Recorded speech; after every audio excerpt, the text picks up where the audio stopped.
To quickly get through this. It's a big day. We have the vice mayor, and the vice mayor and I today get to go do the mayor's luncheon with the United Negro College Fund. It's the first one ever today, and we're pretty excited about that worthy cause. And so the vice mayor and I have an engagement that we need to be at in less than 30 minutes, vice mayor. So keep us on schedule. I want to also remind people that Sunday's the 15th anniversary of September 11th, and it's a day our nation will never forget. In 2009, the President signed a law that makes September 11th the National Day of Service and Remembrance. This means that each of us should choose one good deed that we can do to honor the victims of 9/11. It doesn't matter what you do, just pick something close to your heart. In recognition of this day, our fire department has a few special events planned, and Chief Blackwell is going to share about some of those events. So Chief, I'm going to turn it over to you. All right. Mr. Mayor, before you leave the podium, if I could get you and the Vice Mayor to join us for Vice just Mayor. a second. She's always a little nervous. She should not be. Before you left the podium, I wanted to take this opportunity to present you both with the challenge coins that are a part of this weekend's activities. Oh, wow. As you know, Mr. Mayor, we're planning a memorial stair climb, and on behalf of the fire department and those involved, we wanted to present those to you. Is the mayor doing the stair climb? I don't think so. Is that my cue to go? The vice mayor is going to do the stair climb now. Thank you. You're Thank very you welcome. so much. You're very welcome. Thank you. And thank you all for being here. Joining me at the podium is Lieutenant Mark Mishak. Spelling on that last name is M-I-S-E-K. Mark is the coordinator for one of the larger and more exciting events that is held in this region. This year on Saturday at 8:30 at the Epic Center, firefighters from more than 25 fire departments, currently about 230 firefighters, will be gathering to participate in the Wichita 911 Memorial Stair Climb. This is the second year for that event here in town, where firefighters take an opportunity to reflect and remember the 343 firefighters, the 70 law enforcement officers, and 9 EMS personnel who lost their lives on that day 15 years ago.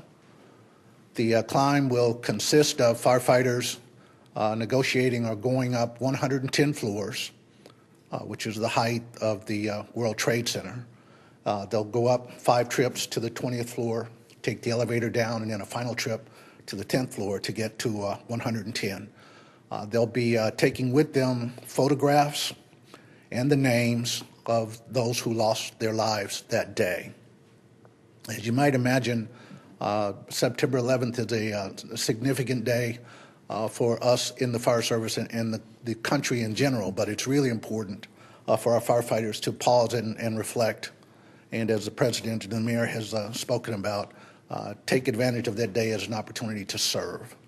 And so with that, Mark, I'll give you an opportunity to speak just briefly. I have shared with some of you the poster that brings attention to this year's event. And Mark, if you'd like to comment, you're certainly welcome. Okay. Just a real quick brief correction. We actually start our opening ceremonies at 8:20 in the morning. The event is open to the public to come and attend.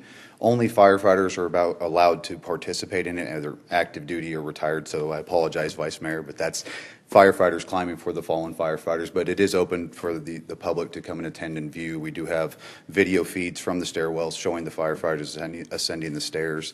And they do this in full structural turnout gear with an SCBA. So they're carrying 60 to 75 pounds of weight in the process of doing it. Tell them what an SCBA is. Self-contained breathing apparatus, commonly called the air tank that we wear on our backs. So, and some firefighters will, and on top of that, include carrying some equipment with them while they do the climb as well.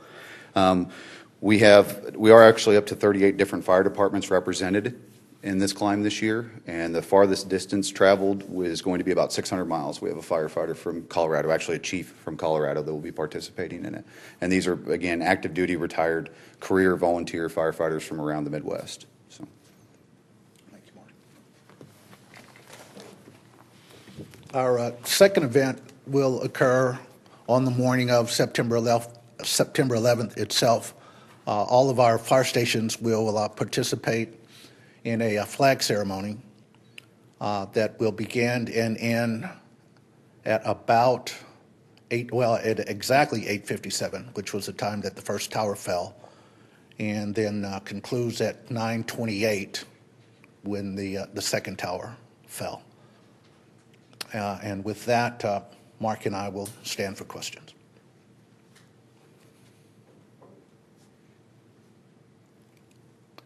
Thank you.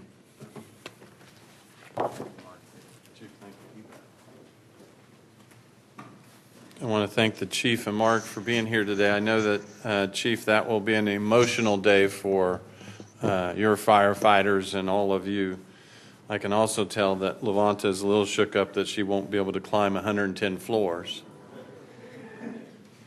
But thank you for sharing. I want to talk about the North End Urban Arts Festival. It is now my pleasure to invite Mr. Thomas Dalton up here to talk about the upcoming North End Urban Arts Festival in Northwest Wichita on October the 1st, which I understand is taking place at Nomar Plaza, and which our own council member Janet Miller, who has come into the room, has been involved with. And so I will turn it over to Thomas. And Janet, if there's anything you want to add too. So thanks for being here. I'd also like to introduce festival co-founders Veronica Miranda and Armando Menajares. Wichita's North End is once again organizing a creative uprising at Nomar International Plaza for the third year in a row. On Saturday, October 1st, the North End Urban Arts Festival will bring together emerging artists, crafters, skateboarders, musicians, chefs to Nomar Plaza, providing an invigorating cultural intervention in one of Wichita's most diverse yet underrepresented neighborhoods. In hoping that by elevating the talent and joy within the neighborhood and across the city, the festival invites the community to recognize and engage the creative potential that exists around us every day. There will be three primary areas to the festival: an urban arts live display, street food gallery, and the market.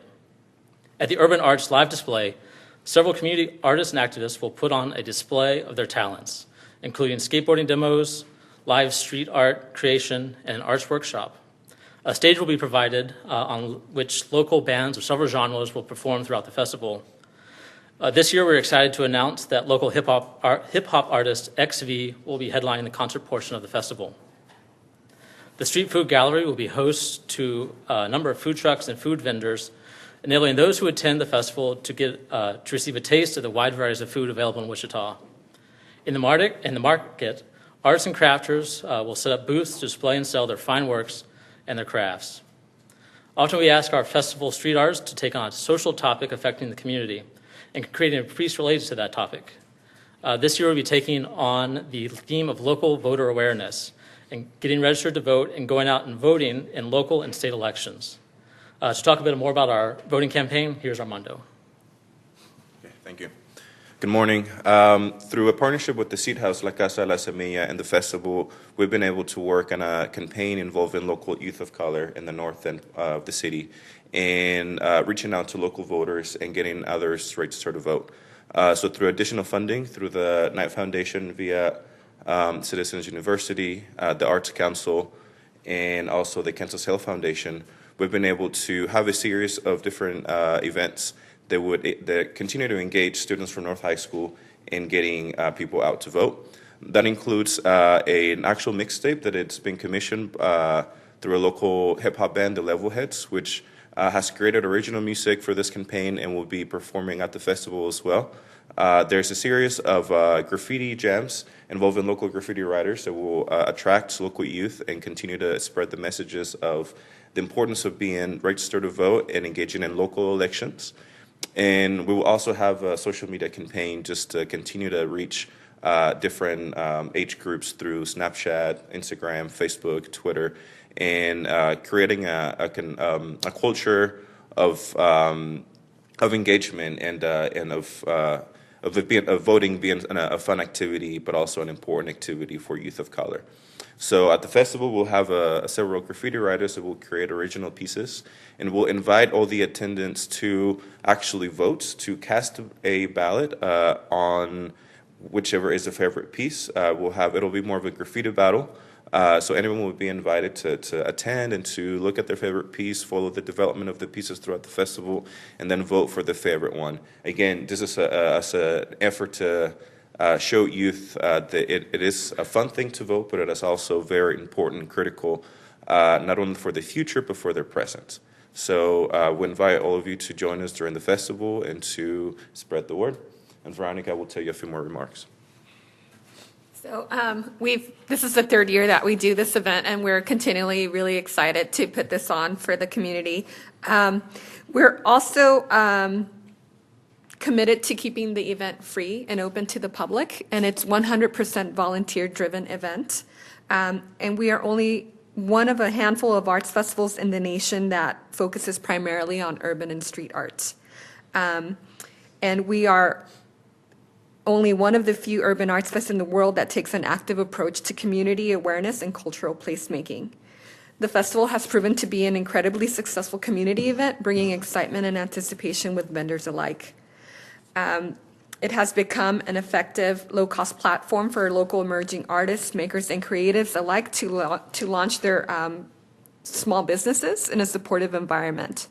So in essence, the festival has tackled a significant challenge for talent retention in Wichita, providing a platform for emerging artists and creatives to create, display, and sell their art. So we invite everyone to check out our website, northendurbanartsfest.com, or look us up on Facebook. And if you support an event that brings communities together, that is intentionally inclusive, we invite you to make a donation to the event or become a sponsor of the festival. And we'd also like to thank Mayor Longwell's office for allowing us to talk to you guys today about our event. And we hope to see you at the Nomar Plaza on October 1. Thank you. Is there any questions? Thank you. Well, I want to thank you, Dalton, and Mr. Dalton, and all of your friends here. These really are special little opportunities, fabrics in our community that are coming together to make our community a better place and certainly a more diverse place. And I know Councilmember Miller is often working on a number of things that make our community better, including the hard work that she did with honoring Nico Hernandez, and she stayed behind the scenes and didn't get enough credit. But these are great opportunities to continue to make our community special, and I certainly appreciate your efforts with that. And talk about doing great things for our community. I want to talk a little bit about Central Standard and their donation. So those of you that went to Central Standard Brewery's one-year anniversary on August 27th, you may have noticed a dunk tank with recognizable faces, one of which was not myself. I would have loved to have been dunked, but I had some prior commitments that I couldn't get out of. Just want to take a moment to thank Central Standard, and we'll invite them up if they would like to make a few comments, because the proceeds of their dunk tank went to our Parks Foundation, fueling scholarships for Wichita Park and Recreation programs for local school children. The proceeds from the dunk tank totaled $2,500. $2,500. So I want to thank you and those who participate in the dunk tank. And we have a check here that they're going to present. So, who's it going to? I guess go to the Parks folks. There you go. That's awesome. Thank you very much. Would you like to make a comment? It's open mic night. We just had the opportunity to, for our one-year anniversary, to do something fun. We, being across from Hyde Park is a major reason, I think, of some of our success, and we thought it'd be a perfect opportunity to give something back towards the parks. And talking with Stacy from the Parks Foundation, she told us about the scholarship program, and we thought it was a perfect opportunity to raise some money, and we far exceeded what we thought we'd raise. So We also, a special thanks to Dempsey's Burger Pub, who contributed a good amount to that, and then Shane Gross from The Anchor, Rob Miller from Gopal Liquor, people from Public at the Brickyard, the guys from all the breweries around town that participated. So it was a really fun event, and we'll Thank you. hope to get Jeff in there next year. We'll schedule that. Thanks a lot. Yeah. Thank you. Good stuff. Really good stuff.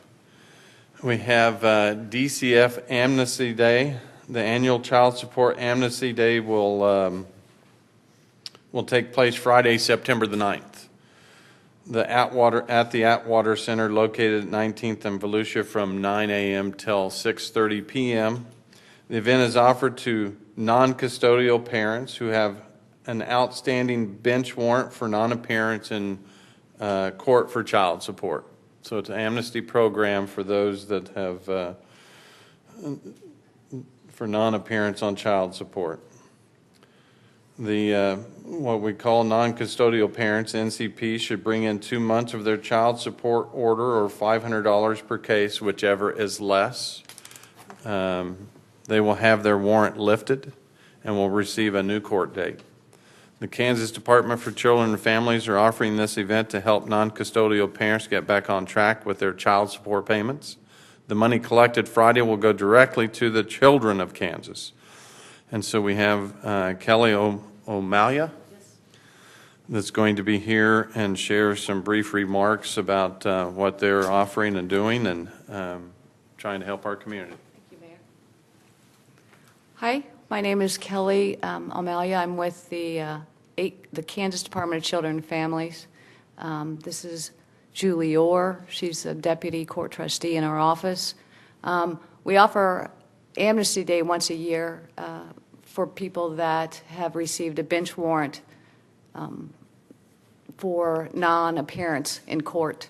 And we give them the opportunity to come in to the Atwater Center away from the courthouse to bring in, like the mayor said, 2 months worth of payments or $500, whichever is less.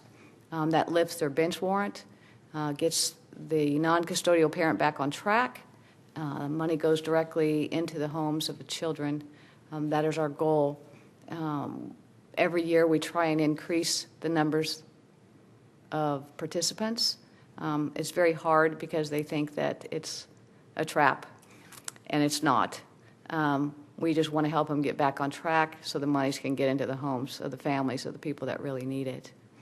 And Julie, do you want to? Yes, just that there is a Amnesty Day line that we have set up for people that have questions about Amnesty Day so that they know what they need to do, what they need to bring with them. That number is 316-660-5825. It's our hope that tomorrow, which is the big day for Amnesty Day, that people will come to the Atwater Center and that people will take advantage of this. It's a really good chance for people with bench warrants to be able to get those cleared and to get a fresh start. And that's what we're hoping for, is a big turnout and lots of people that can get a fresh start on paying their child support. Any questions? No? Okay. Thank you, Mayor. both. Thank you.